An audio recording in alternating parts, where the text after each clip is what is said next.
Queremos hoy día conversar con María Fernanda Rojas, quien aprovecho de saludar. María Fernanda, te saludo ahora más Hola. Cordialmente, no fue muy rápido, pasaste rápido porque venías llegando. No se preocupe. Pero me interesa, María Fernanda Rojas, y hoy día tengo que presentarte como exdirectora del INJUB, porque como exdirectora del INJUB, así es. Porque queremos entender qué ha pasado con todo este tema de los recortes. Gracias a Susana Concha también, que está en nuestro programa, y la verdad que uno a veces genera interpretaciones a través de los medios, y creo que nuestra responsabilidad como los medios también es preguntarle a la fuente. María Fernanda, ¿cuánto tiempo estuviste trabajando? ¿Cuánto tiempo estuviste en esta labor? Y ahora como exdirectora, que me parece que fue hace muy poco, ¿no? Sí, fue el viernes pasado, bueno, antes pasado ya a esta altura. Sí. Fui renunciada el mismo día en que se anuncia este recorte presupuestario de más del 40% del total del presupuesto anual que tenía el INJUB y que por supuesto está aprobado por ley, como bien se sabe.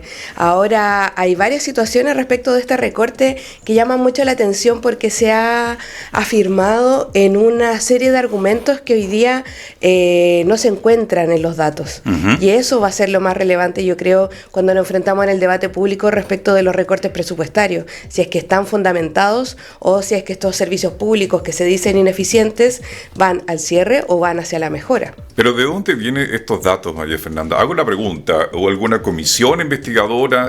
Se hablaron de las auditorías, que en algún minuto, ¿no es cierto?, se está produciendo un mayor gasto en algún ministerio, hay que achicarlo. Yo leí el fin de semana también respecto, como sabía que iba a estar en el programa, que decía que vendría una nueva institucionalidad. Cualquiera sea la institucionalidad, va a tener que tener un costo operativo, personal, administrativo y también de entrega de beneficios. Claro, lo primero, ¿por qué se dice que se estaba cerrando el INJUB? Por un informe que hablaba de que estaba mal evaluado, de que no tenía eficiencia y de que venía declinando su trabajo durante el último tiempo. Ya. Esto en realidad respecto de los resultados del Instituto Nacional de la Juventud y que están respaldados por la Subsecretaría de Desarrollo Social, nos hablan en realidad de que en 2 años, desde el 2023 al 2025, el INJUB ha duplicado la cantidad de jóvenes a las que ha podido llegar, a pesar de que año a año, los últimos 5 años, se ha reducido su presupuesto en un 10% de manera escalada. Okay. Eso quiere decir que con menos recursos, los y las funcionarios del INJUB lograron seguir continuando sus metas e incluso duplicándolas, como le digo.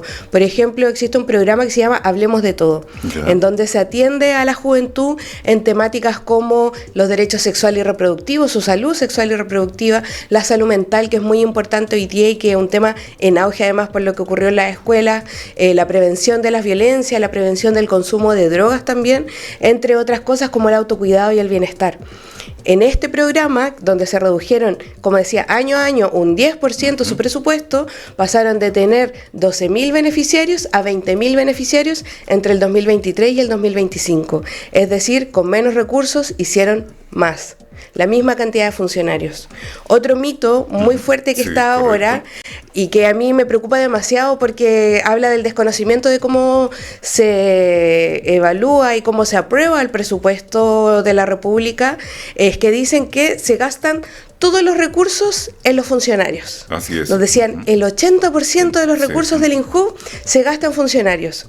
Aquí es muy importante explicarle a la gente que los recursos que aprueba la DIPRES y el Estado, el Parlamento finalmente, no se entregan como un gran botín que el servicio se los reparte. Lo primero es que hay subdivisiones y esas subdivisiones se dividen en personal y en programas. Lo que nos ha entregado la DIPRES, lo que le entregó la DIPRES a la institución, tiene que ver con, a lo largo del tiempo, la mantención de la misma cantidad de funcionarios, pero a lo largo del tiempo, la reducción de los recursos de programas.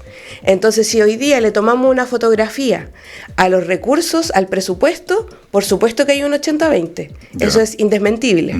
Pero esto tiene que ver con un debilitamiento estatal de la política de juventudes a lo largo de los años que redujo la cantidad de recursos en programas en donde estos funcionarios que se les siguen exigiendo más y más metas trabajan cada vez con menos recursos. Entonces ahí frente a ese análisis no queda decir, por ejemplo, que es una idea que tenía la gente, que era que los funcionarios, que el director nacional, o la directiva, ¿cierto?, del INJUV haya decidido bajarle los recursos a los programas y solo contratar personas, sino que tiene que ver con el debate presupuestario en el que cada vez más se había quitado este esfuerzo hacia la política de las juventudes, y eso es algo que los funcionarios también ven como negativo. O sea, ellos tampoco están contentos con que haya en esta fotografía de hoy este 80-20, porque se creó un documento de rediseño institucional. Para poder mejorar esta situación, porque se hablaba el otro día, el subsecretario estuvo en TVN hablando de por qué se iba a cerrar, de que estaba mal evaluado, de que hubo un informe, entre otras cosas, pero lo que no dijo es que cuando ocurre esta situación de crisis y que se baja el presupuesto anual a fines del año pasado, a inicios de este año, lo que hacen los funcionarios inmediatamente, junto con el director nacional que estaba en ese momento, es ponerse a disposición del mejoramiento del INJUV y hacer esta maqueta de rediseño institucional.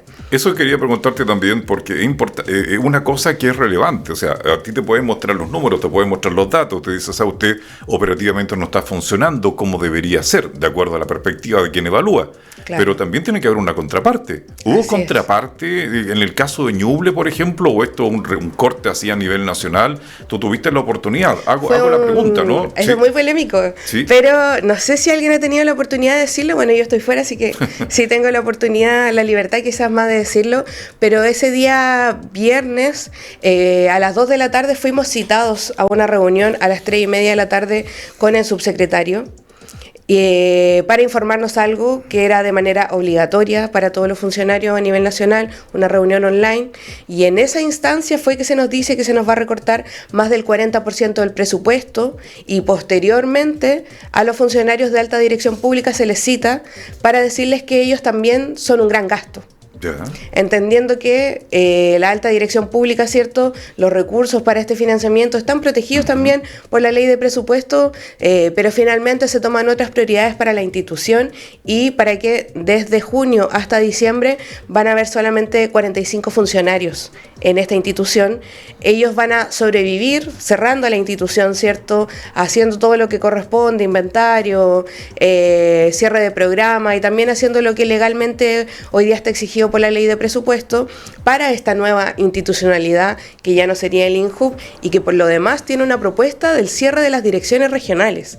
Y eso es muy preocupante, porque lo que conecta el INJUV con la juventud es efectivamente el terreno. Eso querido, mira, tú me dejas dando ahí una pregunta. Yo ayer conversaba con alguien respecto al tema de lo que venía del INJUV, y me decían que a veces uno no dimensiona los programas, cómo llegan a los jóvenes. Yo sé que tú estás fuera, es muy difícil que te saques todavía, uno se saque la camiseta cuando ya deja una institución, porque conoce el sistema, tiene un discurso. O sea, por la crisis que tenemos hoy día, es una responsabilidad que yo tengo, bueno, con los funcionarios de los cuales fui directora. ¿Qué pasa con ellos? ¿Qué pasa con ellos? ¿Qué pasa con los jóvenes? Porque también recordemos, y alguien me está escribiendo por acá, me dice, Sergio, por favor, recordar el aporte de los jóvenes también en el voluntariado. Totalmente. Que no sé si estaba en línea con lo que estamos hablando. Sí, de todas maneras. Bueno, le hablaba del programa Hablemos de Todo, que llegaba a 20.000 jóvenes a través de un chat, pero también de actividades territoriales. Pero el voluntariado, nosotros teníamos un staff de 100 jóvenes, además de otros voluntariados que hacíamos en coordinación con las universidades, en los cuales estos 100 jóvenes estaban siempre dispuestos a ir a apoyar. En el verano tuvimos voluntariado en toda la zona donde hubieron incendios, tanto acá en la región, en Bulnes, en Quillón, en Ranquil, en Portezuelo, pero además la solidaridad y la cantidad de voluntarios jóvenes que estaban a disposición de ayudar era tal que pudimos ir a Pencolirquén a ayudar también, en donde se requería toda la ayuda para sacar escombros, ¿cierto?, para trasladar alimentación, elementos básicos para la familia, y sobre todo dar apoyo moral en un momento muy difícil para todas las personas que estaban ahí.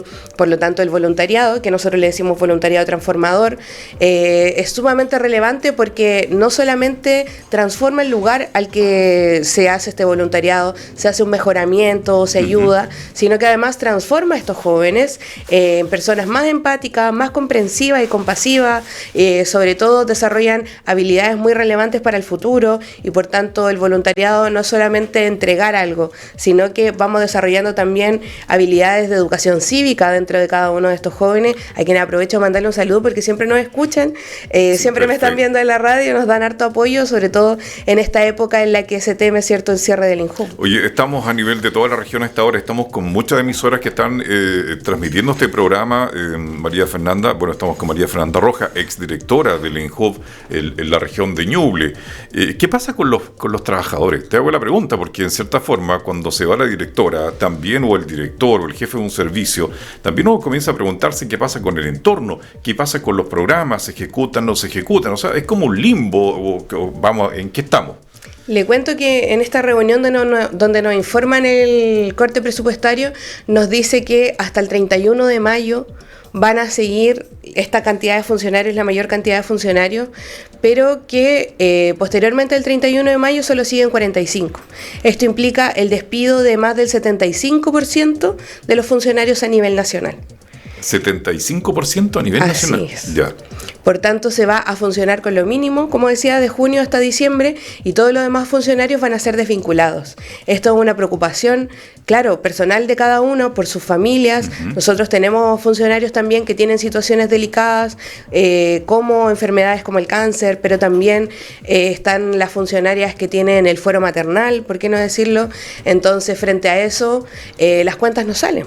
Porque están los funcionarios también que tienen fuero gremial, están además las condiciones técnicas que se tienen que mantener para que una institución funcione, ¿cierto? Un DAF, un encargado de lo tecnológico, y por tanto las cuentas no funcionan de que con solo 45 funcionarios puedan levantar una institución que tiene una expresión de Arica a Punta Arenas, y con el despido de todos estos funcionarios, ellos tuvieron un punto de prensa durante la semana pasada explicando esta situación también con el apoyo de la ANEF y de la CUT, debido a la masacre que va a ser para este instituto toda la cantidad de despidos, y por supuesto acompañado de un discurso en donde no se valida el trabajo que se hizo durante todo este año, y por el contrario, como decía, la excusa es la ineficiencia cuando los datos dicen que se han duplicado, ¿cierto?, la cantidad de usuarios, la cantidad de beneficiarios, la cantidad de voluntarios e incluso la cantidad de comunas en donde se trabaja.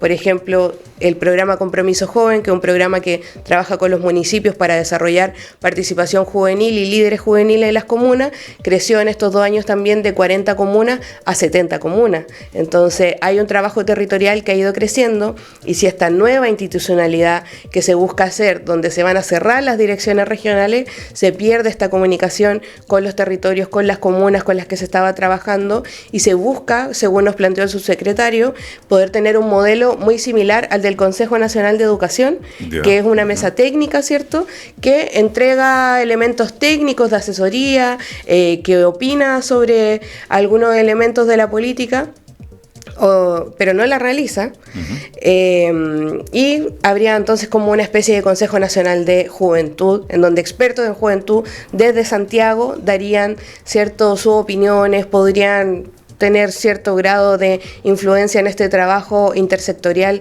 con los otros servicios para poder intervenir hacia las juventudes. Bueno, en tu rol cuando estabas ahí como directora del INJUB, ¿este trabajo se hacía en las 21 comunas de la región de Ñuble? Así era la pega, ¿no? Te hago la pregunta, porque a veces todos lo centramos en la capital regional, parece que Chillán fuera el único lugar. No, aquí la cosa... No, hago la pregunta. Se llegó a las 21 comunas. Porque tú delante decías, hoy día se analiza falta de eficiencia y otro elemento. Si vemos los números, tú dices, hay que hacer un desglose para ver cómo son los planes y programas que están, porque acuérdate que ellos decían el 80-20, las personas que hicieron el análisis, creo que fue una comisión también ahí de diputados que entregó este informe, ¿no?, que hablaba sobre 6.000 millones que se iban a sueldo, el otro a administración, y solo decía prácticamente un 10% a los jóvenes. Ese era ese fue el discurso, ¿no? Claro, pero eso es una situación que nadie quiere, que no quieren los funcionarios, que no querían los directores nacionales, los directores regionales. jóvenes y por supuesto tampoco las juventudes, que aquí tienen un rol fundamental. Ellos también han estado tomando distintas acciones para posicionarse en contra de este cierre del INJUV, tanto desde videos, comunicados, porque efectivamente el INJUV llega a los jóvenes y muchas veces es la puerta de entrada también a otros programas, es la puerta de entrada al Estado, porque es muy difícil que los jóvenes confíen en la institucionalidad porque hay una crisis de desconfianza en la institucionalidad. Entonces, cuando por fin podemos abrir esta puerta, por ejemplo, desde el INJUV y las juventudes, hoy día estamos dándole un portazo, ¿cierto?, a todos aquellos que querían participar en los voluntariados, en los talleres de salud mental y también en otras iniciativas regionales en donde se buscaba poder apoyarlos en la transición a la vida adulta. Hoy día siempre hablábamos con los municipios de que los jóvenes no necesitaban solamente un concierto en la plaza, ¿cierto? Traer a un artista urbano, a un artista que esté de moda y listo, cumplimos con las juventudes, sino que también hay una crisis en la empleabilidad de las juventudes, en las juventudes que son cuidadoras y, por supuesto, como decía, en la salud mental, que son muy, muy relevantes. Sobre eso vamos a conversar a la vuelta, una pequeña pausa y ya regresamos con nuestra invitada en el día de hoy, María Fernanda Rojas, exdirectora del INJUV en la región de Ñuble. Recuerde que están disponibles nuestros teléfonos, está nuestro chat también y todo nuestro canal para que usted se comunique con nosotros en este Hablemos de Espérenos. Bien, seguimos en vivo aquí en HT Radio. Recuerden que también estamos con toda nuestra propuesta para ustedes con AI Arquitectura Inteligente, nuestros amigos también de IRUS, Centro Radiológico IRUS, que nos acompañan en nuestro programa y en esta red de emisoras que traemos también para ustedes en esta jornada. Bueno, seguimos conversando hoy con nuestra invitada, María Fernanda Rojas, exdirectora del INJUV, el Instituto Nacional de la Juventud. No sé cómo se va a llamar después, pareciera que hay un nuevo cambio institucional. Mesa Nacional, tal vez. Comité. Oye, hablando de esto, yo sé que esta es una pregunta que debería haberte hecho antes de que, bueno, ejerciendo cargo, pero tú me decías amablemente, la puedo responder. Una persona, don Pedro, nos preguntaba respecto a los jóvenes que participan en los voluntarios del INJUV hasta ahora. ¿Tienen algún seguro en caso de accidente, sobre todo, por ejemplo, cuando van a este tipo de catástrofe, incendio u otra acción, donde ellos son los que primeros que quieren salir, pues son los primeros que quieren ir? Sí, no, bueno, es todo un tema, ojalá hayan voluntarios escuchándonos porque se van a reír.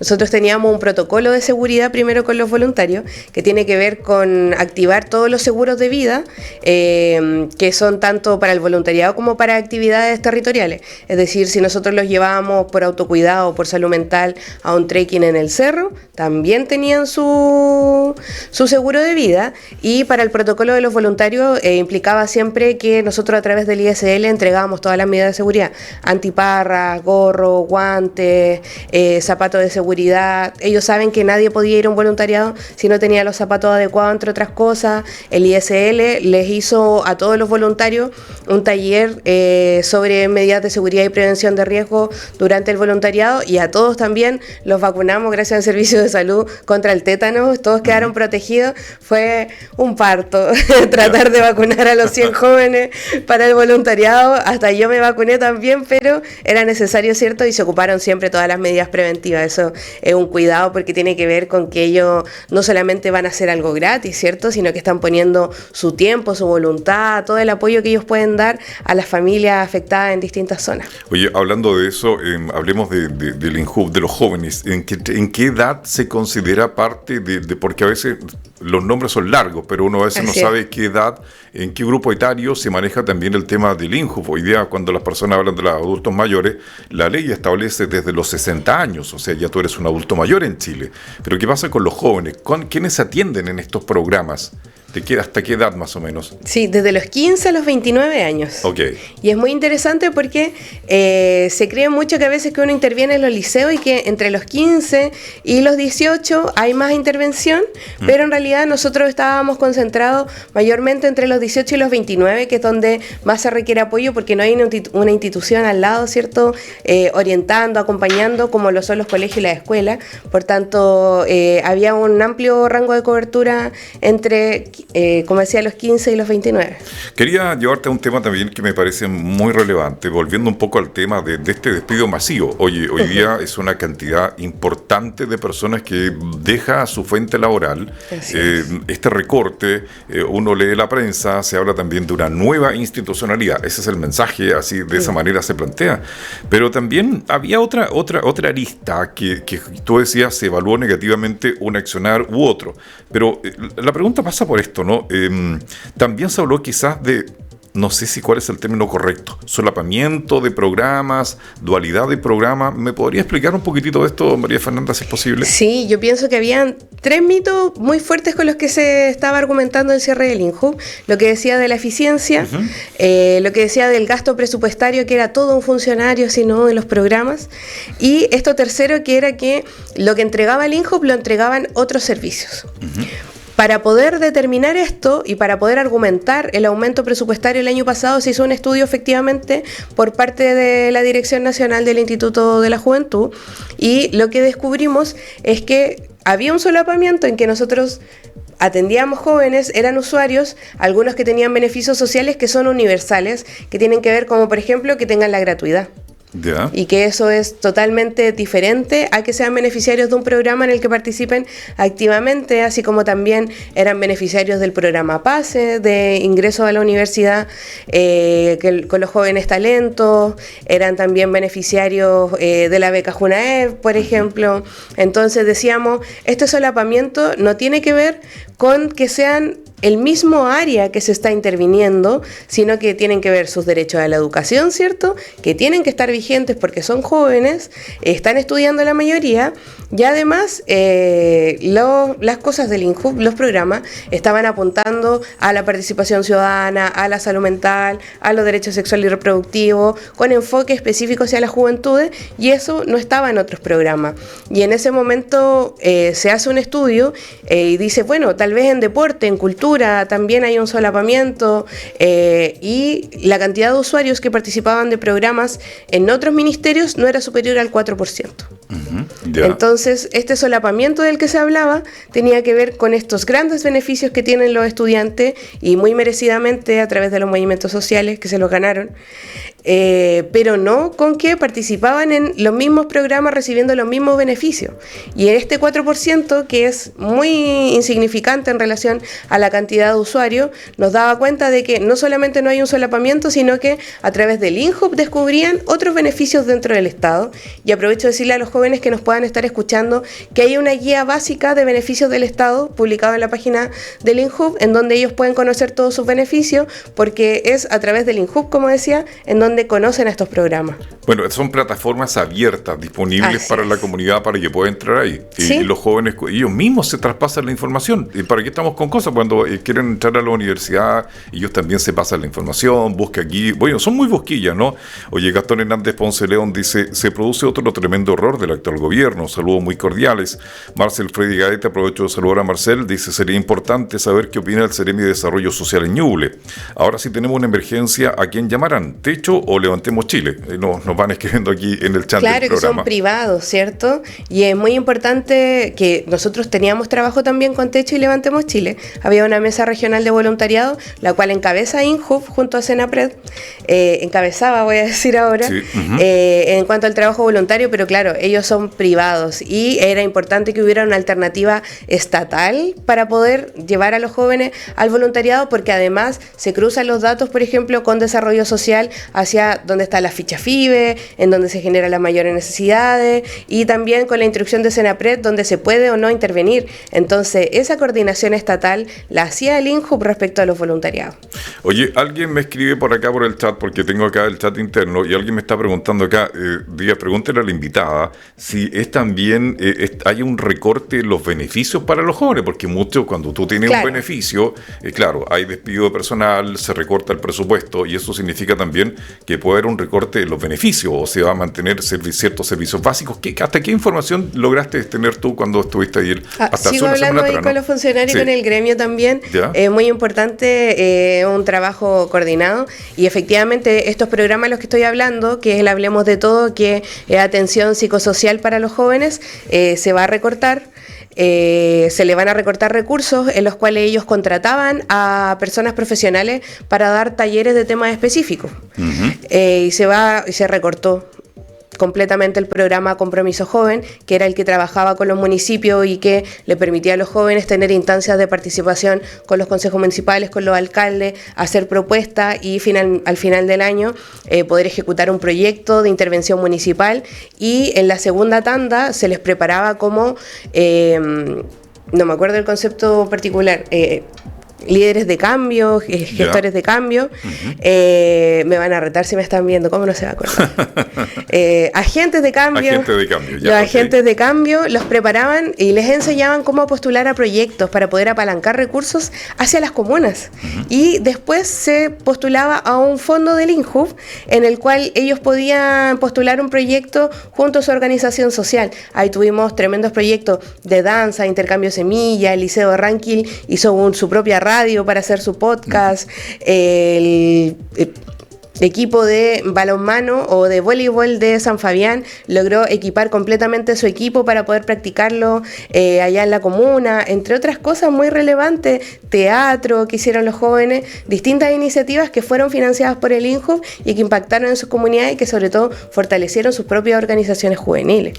Así que todo eso quedó recortado. Bueno, ahí son los temas que abordamos. Nos interesa también saber cómo se aborda de alguna manera esto también, María Fernanda, entendiendo hoy día las condiciones de región, sobre todo si uno ve las propias autoridades que hablan, ¿no es cierto?, somos los menos competitivos. ¿Cómo eres competitivo si también van sucediendo estos eventos donde se recortan programas? ¿De qué manera se restituye también? Porque en el largo plazo, en un año pueden pasar muchas cosas, ¿eh? En 2 meses parece que podían pasar muchas cosas. Sí. Desconozco cómo van a restituir esto, me da la impresión de que hay autoridades que tampoco lo saben, que se encuentran hoy día trabajando en el Estado y no lo saben, y yo creo que ese nivel de incertidumbre es el que hoy día está afectando fuertemente no solamente a los funcionarios del INJUV, sino que a los funcionarios públicos en general, porque había una confusión en un momento sobre cómo se iba a aplicar este recorte presupuestario, porque algunos decían, no, un recorte que se está viendo para el próximo año, y en realidad estábamos hablando de un recorte ahora ya, y como decíamos en el caso del INJUV, al 31 de mayo. Por tanto, no había mucha chance de poder pensar en un plan B o de pensar en este documento del cual yo le hablo, que es de reorganización institucional que se hizo en conjunto de los funcionarios y el exdirector para poder fortalecer esta institución.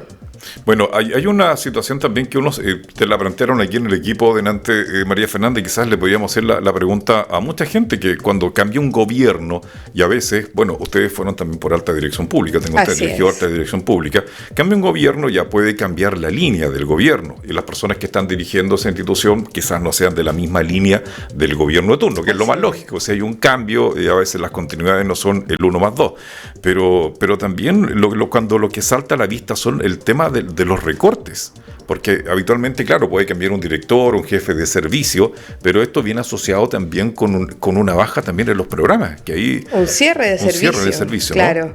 Sí, nosotros lo planteamos como un cierre de servicio, porque si bien se habla de una transición, de una situación en la que va a haber una rearticulación, en realidad lo que va a ocurrir es que el INJUV como tal y como lo conocemos se va a acabar. Por tanto, hay que decirlo con todas sus letras. El INJUV se está cerrando y si va a funcionar con 45 funcionarios a nivel nacional de junio hasta diciembre, efectivamente aquí hay un debilitamiento y un desmantelamiento de la estructura que da a la política pública juvenil. Como le decía, yo creo que tiene que ver también con una falta de perspectiva de por qué es relevante la política juvenil. Sobre todo con que este problema que decíamos, traigamos un cantante a la plaza y con eso cumplimos, cuando en realidad hoy día los datos de Ñuble, el Observatorio Laboral de Ñuble, emite un informe trimestral sobre empleo y quienes son más afectados por el desempleo y sobre todo por la informalidad son efectivamente el marco de los jóvenes, donde hay mayor capacidad hoy día de mano de obra, sin embargo, menor empleabilidad. Y eso, como decía, está en ese informe del Observatorio Laboral de Ñuble, pero también el mismo observatorio que nos hace el Centro de Estudios Ñuble respecto de la región, habla de que los jóvenes hoy día tenían otras crisis, por ejemplo, que el 40% nomás de los jóvenes creen en la democracia, que es el mejor modelo para administrar un Estado. Eso quiere decir que hay un 60% de jóvenes, que es altísimo, que hoy día creen que hay otras formas de administrar los países, y eso es muy preocupante porque tenemos que preguntarnos cuál. Entonces, cuando no tenemos una política de juventudes que no se encarga de cuidar la democracia, de cuidar la participación cívica y la educación cívica, cuando vemos también que no se está preocupando de la empleabilidad joven y sobre todo en este momento de la salud mental, porque además de que se recorta el Hablemos de Todo que hace el INJUV en salud mental, también se recortaban, ¿cierto?, en el Servicio de Salud, en el Ministerio de Salud. Hoy día vamos a tener una crisis generacional, ¿cierto?, respecto al acceso de beneficios sociales y de apoyos para quienes son jóvenes hoy día, que es entre el 96 y el 2010.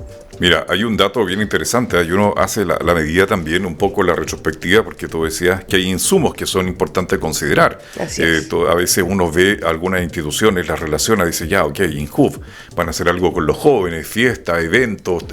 Eso se imagina la ese gente. Es el prejuicio sí. que uno como sociedad también tiene, pero ve que hay una serie de otras cosas.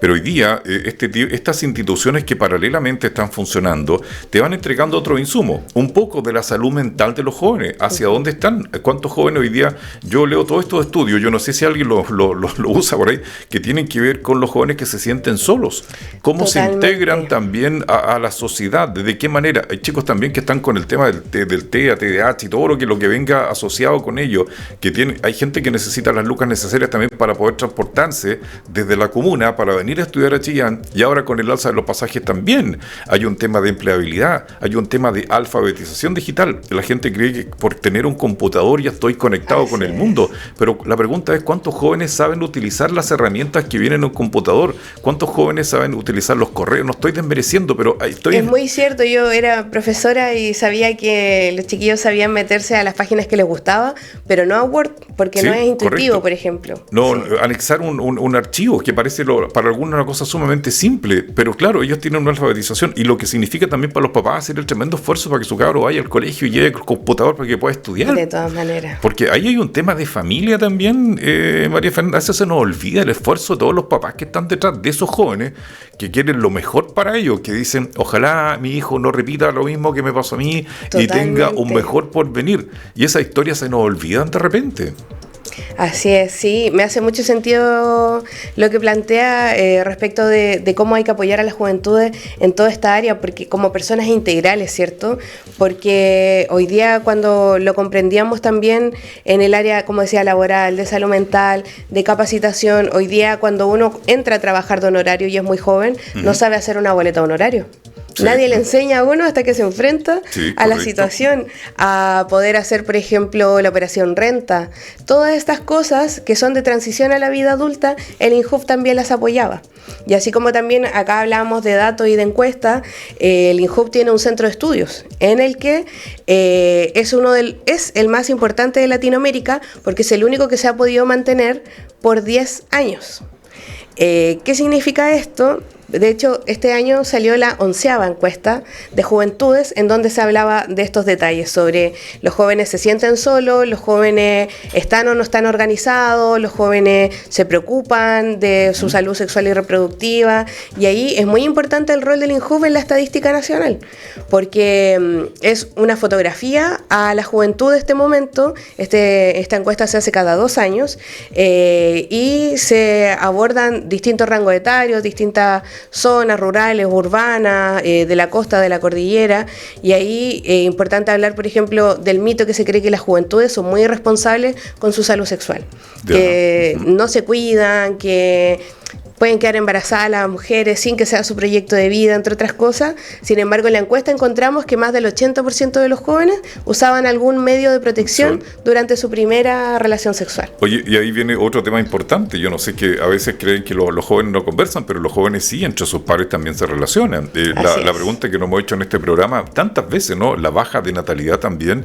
impacta, porque los jóvenes, ellos ven la vida de una manera distinta. Los adultos creemos que la vean de la manera que nosotros creemos que ven, que nosotros creemos que es la correcta, pero cuando nosotros teníamos la edad que ellos tenían, también teníamos esa lucecita de libertad y pensábamos que el mundo funcionaba de otra manera. O sea, aquí tiene que haber espacio para todo, ¿no? Creo que no estamos yendo en otra, pero creo pero para entender un poco lo que significan las políticas públicas, y Claro. cualquiera sea el gobierno, sea de una tendencia o de otra, que tiene que ver con las políticas públicas y con la libertad que tú tengas que elegir también como individuo, como ciudadano. Sí, y para entender la política pública de jóvenes también, porque desde la sociedad se cree que los jóvenes son muy beneficiados, como que están en el mejor momento de su vida, no necesitan nada, todas las oportunidades están frente a ellos, pero eso no necesariamente es así. Hoy día los jóvenes necesitan también el apoyo, la orientación en cuanto a lo vocacional, en cuanto a los estudios, a los beneficios que necesitan, a cómo se busca trabajo, cuando encuentro trabajo, cuáles son las condiciones, cómo es un contrato. Hablaba de este tema de los honorarios, todo esto que nosotros nos tocó aprenderlo medio de sopetón, hoy día tenemos la responsabilidad como Estado de poder hacerlo, de poder acompañar, de poder enseñar y hacer más fácil esta transición. Hay gente que cree que dice, hoy yo sufrí, así que todos los demás tienen que sufrir lo mismo. Eso no tiene por qué ser así, porque la sociedad progresa, ¿cierto? Y en el sentido de que todos deberíamos ir pudiendo tener mejor calidad de vida a medida que avanza el tiempo, y por eso la política de las juventudes es tan importante también, porque toca de los temas desde la democracia y la participación ciudadana hasta los temas de salud, sobre todo también los jóvenes que hoy día son parte de la diversidad y de la disidencia sexual, que confían en INJUV y que de esa también es una puerta de entrada al Estado para poder atenderse en distintos programas posteriormente de salud, entre otras cosas. Es decir, hay un abanico muy amplio, integral, para abordar el tema de la juventud, que debíamos hoy día valorar y sobre todo verlo no solamente en un sentido de pasarla bien, sino cómo restituimos derechos. De todas maneras, estamos con María Fernando Rojas, hoy día exdirectora del INJUV. Bueno, este tema ya hoy día, ¿cuánta gente queda trabajando en Ñuble, según tu información? O sea, técnicamente, ¿cómo son 6 funcionarios. 6 funcionarios, pero al 31 de mayo ellos van a saber si siguen o no. Ya. La probabilidad es baja. Ok. Porque si van a quedar 45 funcionarios a nivel nacional... ¿Y quién se supondría que debería seguir administrando este tema? ¿Los 45 funcionarios que quedarían a nivel nacional? Ese Claro. sería el per cápita sería tremendamente alto, lo que le correspondería a cada funcionario por atender estos servicios, ¿no? Así es, y sobre todo poder ejecutar lo que por ley de presupuesto está determinado para los programas. Entonces, donde se busca, por ejemplo, tener estos 20.000 beneficiarios en el programa Hablemos de Todo, estos 45 funcionarios se tendrían que hacer cargo de eso.